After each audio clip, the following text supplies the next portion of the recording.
do have the winner from Silverstone, Graham Charman. He will start from pole position at the wheel of his Ginetta G55.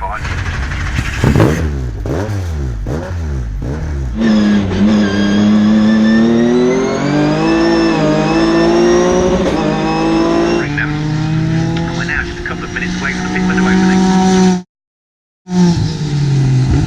What we've learned is that Brands Hatch is bumpier than I remember it. We don't want to adjust the ride height of the car because that will mess up the balance of the car. We've adjusted the compression damping to try and slow down the speed with which the car is hitting the ground, and that seems to have worked a bit. Hi there and welcome to another video from Max REVS, where it's all about enjoying life and cars to the max. Today I've got exclusive access to a race car. It's a Ginetta. I must admit I don't know too much about Ginettas. I've been invited to actually get special access to the car. We're going to speak to the driver. It's Graham Charman, sponsored by Northern Commercial. We'll go look at the car. It's a race car. It's on a totally another level. It's the closest I've ever got to a race car. Get to speak to the driver, got a couple of cameras in the car as well. So I hope the footage we bring you today is an awesome experience. I hope you like the video, leave us some comments below, and thumbs up and subscribe if you haven't. See ya. So it's Ginetta that leads, BMW second and third, Porsche third, Honda fifth, BMW in sixth place, Lotus in seventh, then another one, a batch of BMW, the whole batch of BMWs running in 8th, 9th, 10th and 11th. Number 24 BMW of Gary Cockpit, who just won't go away when the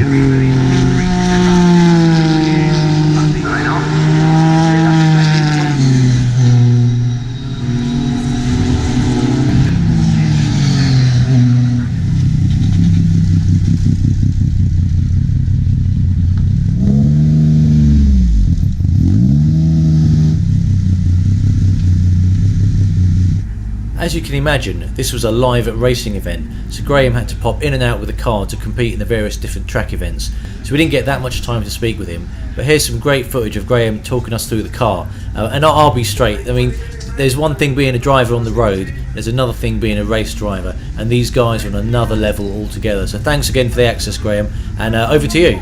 Here we are with Graham Charman. He's come first, so well done, Graham, all right? That was wonderful stuff, yeah? Love the car. Don't know a lot about Ginettas, all right? And I know you've had the car, how long, about a year now? Since 2014. First race we did was 2016 in Zolder in Belgium, which was a two-hour race. That didn't go so well, but we learnt a lot. We decided to then do the Classic Sports Car Club series in the new millennium, and the car's quite suited to it, although in that it's certainly competitive, we know that. It's not really what the car's built for. The car is built for the endurance 2-hour, 4-hour, 6-hour races, which is what we aspire to do, but we're using the new millennium series to learn about the car, generate interest in the car and some publicity. It's working to some extent because Northern Commercials are on board with us. They're a brilliant bunch of people. They help us with keep the lorry running, but they're also helping a little bit with the car, with the paintwork and the fiberglass and what have you. So the plan will be to try and do well in this new millennium series, but also generate enough interest to go and do the endurance series in Belgium. You said you were learning about the car. What have you sort of learned about the handling characteristics? What we've learned is that Brands Hatch is bumpier than I remember it. So today we've been hitting the ground quite a bit in a few places. So we don't want to adjust the ride height of the car because that will mess up the balance of the car. At the moment we've got it set quite nicely, so it's exerting the same force on the ground on all four corners. If we adjust the ride height, that will sure as anything mess that up. So we've left the ride height as it is, but we've adjusted the compression damping to try and slow down the speed with which the car is hitting the ground, and that seems to have worked a bit, though it is still touching the ground. The only way to really prevent that is either raise the car up or put stiffer springs in, both of which are not a quick job. So we're going to leave it as it is. It's got skid plates underneath, so they're probably thinner than they were. I'm thinking that we could do with a bit more camber on the front wheels as well. I'm noticing in this hot weather the tyres, which are road tyres, are getting pretty hot, and I'm feeling that the car's, you might call it pushing on or understeering into a corner where you turn the wheel and it almost feels like nothing's happening until it bites and then the car goes round. and adjusting. One thing that you can do for that is to adjust the camber of the wheel, give it more angle, and that will make the outside tyre bite into the tarmac better. Of course, too much is, everything has a trade-off, so if we had testing time we'd do that, but we don't. We've got about 10 minutes for the next race. Okay, there you go. Can we quickly get inside the driver's cockpit? Let's see how it looks when you're driving. So the technique for getting into this car is that there's a roll bar up here which I use as a handle, and then feet first and throw yourself in. We've then got master switch, which the noise you can hear is the pump running. It's got an air pump that powers the gear change. Gear change is a bit like on a road car where upshift with that one, downshift with that one, and I just use one finger to flick. We've then got a button for neutral. You have to remember to use the neutral button to get it into neutral, otherwise you stall. Very embarrassing. Obviously, standard dash. This is a Motec dash. I keep it on this screen where I can monitor the engine temps, the gear position, and obviously the rev count. And then this is the shift light. So this has given me an idea of when to change gear. It tries to it gives you yellow lights when you're getting close to blue, and then red when really you should have changed gear by then. We're also using this thing, which is a Race Logic, which, I'll be honest with you, in the race I don't really look at it, but in qualifying I use this. This gives a graphic display of how my lap times are comparing against the fastest, so that's quite a useful tool for getting a quick lap.